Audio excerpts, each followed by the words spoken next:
नमस्कार, मैं हूं निकिता और आप देख रहे हैं सत्य हिंदी। एक नजर डालते हैं अब तक की सुर्खियों पर। आम आदमी पार्टी के राष्ट्रीय संयोजक अरविंद केजरीवाल ने प्रधानमंत्री नरेंद्र मोदी पर गंभीर आरोप लगाए हैं। उन्होंने कहा कि मोदी सरकार उद्योगपति गौतम अडानी को बचाने के लिए देश और किसानों के हितों से समझौता कर रही है। केजरीवाल ने अमेरिका में अडानी समूह पर लगे प्रतिभूति धोखाधड़ी और 265 मिलियन डॉलर की रिश्वतखोरी के मामले का जिक्र करते हुए कहा कि मोदी अमेरिका के सामने झुक रहे हैं। उन्होंने कहा कि अमेरिका ने भारत पर 50% टैरिफ लगाया है, ऐसे में हमें भी अमेरिकी आयात पर टैरिफ दोगुना कर 100% कर देना चाहिए। लेकिन मोदी सरकार ने उल्टा अमेरिका से आयातित कपास पर 11% शुल्क हटा दिया। इससे अमेरिकी कपास सस्ता हो जाएगा और भारतीय किसानों को बड़ा नुकसान होगा। उनका कहना है कि इस फैसले से पंजाब, गुजरात, तेलंगाना और विदर्भ के किसान सबसे अधिक प्रभावित होंगे। केजरीवाल ने इसे किसानों के साथ विश्वासघात बताया और सभी राजनीतिक दलों व किसान संगठनों से इस मुद्दे को उठाने की अपील की। ट्रंप के टैरिफ के बीच मोदी सरकार ने कपास के शुल्क मुक्त आयात यानी ड्यूटी फ्री आयात की समय सीमा गुरुवार को 3 महीने के लिए बढ़ाकर 31 दिसंबर तक कर दी। ये कदम अमेरिका के 50% हाई टैरिफ के बाद लिया गया है। इससे पहले 18 अगस्त को वित्त मंत्रालय ने 19 अगस्त से 30 सितंबर तक कपास आयात पर शुल्क छूट की अनुमति दी थी। इस फैसले पर दिल्ली के पूर्व मुख्यमंत्री अरविंद केजरीवाल ने आलोचना की और कहा कि पिछले दिनों मोदी जी ने ट्रंप के दबाव में ये फैसला लिया है कि अमेरिका से जो कपास भारत आता है, अभी तक उसमें 11% ड्यूटी लगती थी, लेकिन अब ये 11% ड्यूटी हटा दी गई है और अब अमेरिका से आने वाली कपास पर कोई ड्यूटी नहीं लगाई जाएगी। ये देश के किसानों के साथ बहुत बड़ा धोखा है। अब जो अमेरिका से कपास आएगी वो भारत के किसानों के कपास से सस्ती होगी, तो भारत के किसान कहाँ जाएंगे और किसानों का कपास कौन खरीदेगा? भारत सरकार के कपास पर आयात शुल्क की छूट की अवधि बढ़ाने के फैसले का किसान संगठनों ने भी विरोध किया है। संयुक्त किसान मोर्चा ने कहा कि यह कदम पहले से संकट झेल रहे कपास किसानों को और मुश्किल में डालेगा। संगठन का कहना है कि अमेरिका में किसानों को करीब 12% सब्सिडी मिलती है, जबकि भारत में यह केवल 2.37% है, जिससे भारतीय किसान कंपटीशन में पिछड़ जाएंगे। किसान संगठनों ने सरकार से इस फैसले को तुरंत वापस लेने की मांग की है। चुनाव आयोग ने बिहार में विवादों में घिरी विशेष गहन पुनरीक्षण यानी SIR प्रक्रिया पर अब पश्चिम बंगाल में लागू करने की तैयारी शुरू कर दी है। आयोग ने राज्य के अधिकारियों को मतदाता सूची संशोधन का काम तेजी और पारदर्शिता से करने का निर्देश दिया है। गौरतलब है कि बिहार में इस प्रक्रिया के दौरान लाखों मतदाताओं के नाम हटाने और गड़बड़ियों के आरोप लगे हैं, जिस पर सुप्रीम कोर्ट ने भी चिंता जताई थी। विपक्ष ने इसे वोट चोरी बताया और कांग्रेस व RJD ने आंदोलन शुरू किया। अब बंगाल में भी यह मुद्दा गरमा सकता है, क्योंकि मुख्यमंत्री ममता बनर्जी पहले ही इस प्रक्रिया का विरोध कर चुकी हैं। उन्होंने चुनाव आयोग पर भाजपा से मिलीभगत का आरोप लगाया और लोगों को सावधान रहने की अपील की। वहीं चुनाव आयोग ने अधिकारियों को आदेश दिया है कि वे किसी भी हालत में अपने लॉगिन ID या OTP दूसरों से साझा न करें और केवल स्थायी सरकारी कर्मचारियों से ही IT सहायता लें।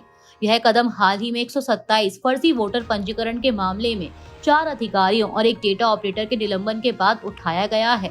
बंगाल में 2026 में होने वाले विधानसभा चुनाव से पहले यह निर्णय राजनीतिक विवाद को और तेज कर सकता है। हरियाणा विधानसभा चुनाव 2024 के नतीजों पर कांग्रेस ने चुनावी धांधली का बड़ा आरोप लगाया है।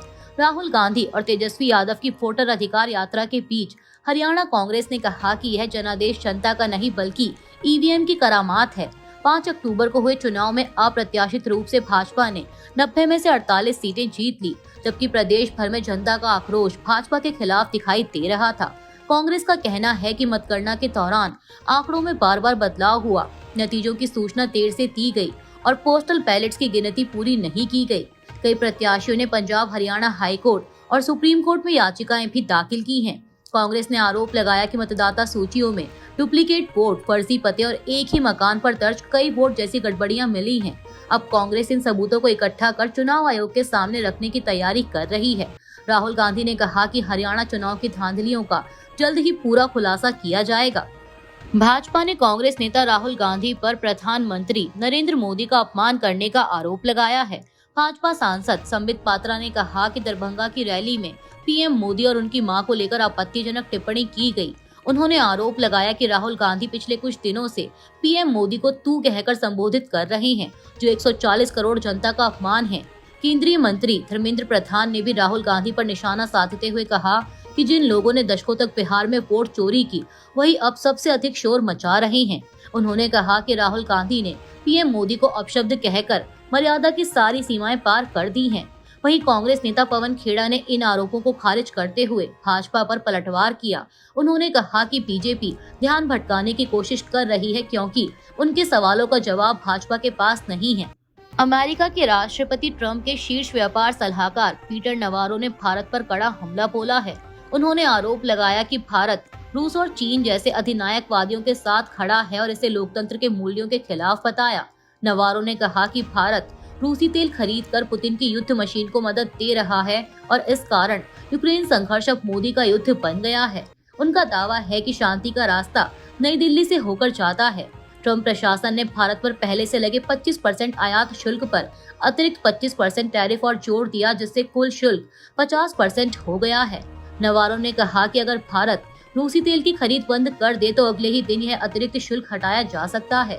उन्होंने यह भी आरोप लगाया कि भारत तेल सस्ता खरीद कर महंगे दाम पर दुनिया को बेचता है, जिससे रूस को युद्ध के लिए धन मिलता है।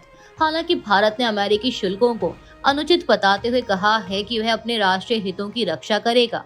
भारतीय रिजर्व बैंक के पूर्व गवर्नर रघुराम राजन ने अमेरिका द्वारा भारत पर लगाए गए 50% टैरिफ को बेहद परेशान करने वाला और भारत के लिए वेकअप कॉल बताया है। उनका कहना है कि भारत को किसी एक देश पर अधिक निर्भर नहीं रहना चाहिए और व्यापार के नए रास्ते यूरोप, अफ्रीका और एशिया में तलाशने होंगे। राजन ने रूसी तेल आयात नीति पर भी पुनर्विचार करने की सलाह दी और कहा कि रिफाइनर मुनाफा कमा रहे हैं, लेकिन छोटे निर्यातक जैसे झींगा किसान और कपड़ा उद्योग भारी नुकसान झेल रहे हैं। उन्होंने कहा कि अमेरिकी उपभोक्ता भी महंगे दाम चुकाएंगे। राजन ने चेताया कि आज व्यापार, निवेश और वित्त को हथियार बनाया जा रहा है, इसलिए भारत को अपने निर्यात बाजार और सप्लाई स्रोतों में विविधता लानी होगी। उन्होंने सुधारों और वैश्विक अवसरों का इस्तेमाल कर 8% से अधिक विकास और रोजगार सृजन की जरूरत पर भी जोर दिया। सुप्रीम कोर्ट के पूर्व जज मदन बी लोकुर ने खुलासा किया है कि केंद्र सरकार ने कई बार सुप्रीम कोर्ट कॉलेजियम पर दिल्ली हाई कोर्ट के जज जस्टिस एस मुरलीधर का ट्रांसफर करने के लिए दबाव डाला था। लोकुर ने बताया कि उन्होंने और जस्टिस ए की सीकरी ने इस प्रस्ताव का विरोध किया, लेकिन दोनों के रिटायरमेंट के बाद फरवरी 2020 में अचानक उनका ट्रांसफर पंजाब हरियाणा हाईकोर्ट कर दिया गया। यह आदेश उसी रात आया जब जस्टिस मुरलीधर ने दिल्ली दंगों के दौरान पुलिस और सरकार की लापरवाही पर कड़ी टिप्पणी करते हुए घायल लोगों को तुरंत अस्पताल पहुंचाने और नेताओं के भड़काऊ भाषणों पर एफआईआर दर्ज करने का निर्देश दिया था। लोकुर ने कहा कि जजों के ट्रांसफर और नियुक्ति में कार्यपालिका का हस्तक्षेप बढ़ा है, जिससे न्यायपालिका की स्वतंत्रता और पारदर्शिता पर गंभीर सवाल खड़े हो रहे हैं। सुप्रीम कोर्ट ने पत्रकार और यूट्यूबर अभिसार शर्मा को बड़ी राहत देते हुए उनकी गिरफ्तारी पर 4 हफ्तों के लिए रोक लगा दी है। असम पुलिस ने शर्मा के खिलाफ एक एफआईआर दर्ज की थी, जिसमें आरोप था कि उन्होंने 8 अगस्त को यूट्यूब पर डाले गए वीडियो से सांप्रदायिक तनाव फैलाने और राज्य सरकार पर अविश्वास पैदा करने की कोशिश की। यह वीडियो असम सरकार द्वारा 3000 बीघा आदिवासी जमीन एक निजी कंपनी को देने के फैसले की आलोचना से जुड़ा था। कोर्ट ने एफआईआर रद्द करने की उनकी मांग ठुकरा दी और कहा कि वह यह मामला गुवाहाटी हाईकोर्ट में उठाएं। साथ ही कोर्ट ने केंद्र को नोटिस भेजकर बीएनएस की धारा 152 की वैधता पर जवाब मांगा है, जिस पर पत्रकारों का आरोप है कि सरकार आलोचकों को चुप कराने के लिए इसका दुरुपयोग कर रही है। वहीं अभिसार शर्मा ने इसे अभिव्यक्ति की स्वतंत्रता पर हमला बताया है। भारत में ऑनलाइन पैसे वाले खेलों पर लगे प्रतिबंध के खिलाफ पहली कानूनी चुनौती सामने आई है। ऑनलाइन गेमिंग कंपनी A23 ने कर्नाटक हाईकोर्ट में याचिका दायर की है। कंपनी का कहना है कि नया कानून रमी और पोकर जैसे कौशल आधारित खेलों को भी अपराध बना देता है, जिससे कई गेमिंग कंपनियां बंद हो जाएंगी।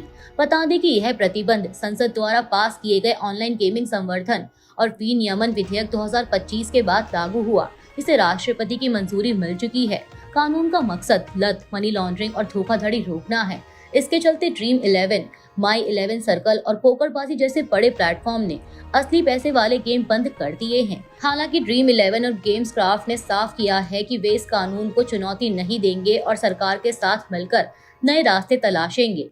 वहीं A23 का कहना है कि यह कानून असंवैधानिक है और कौशल आधारित खेलों पर लागू नहीं होना चाहिए। अभी के लिए इतना ही। बाकी की देश दुनिया की बड़ी खबरों के लिए जुड़े रहिए सत्य हिंदी के साथ। Copyright disclaimer under Section 107 of the Copyright Act 1976. Allowance is made for fair use for purposes such as criticism, comment, news reporting, scholarship, and research. Fair use is a use permitted by copyright statute that might otherwise be infringing.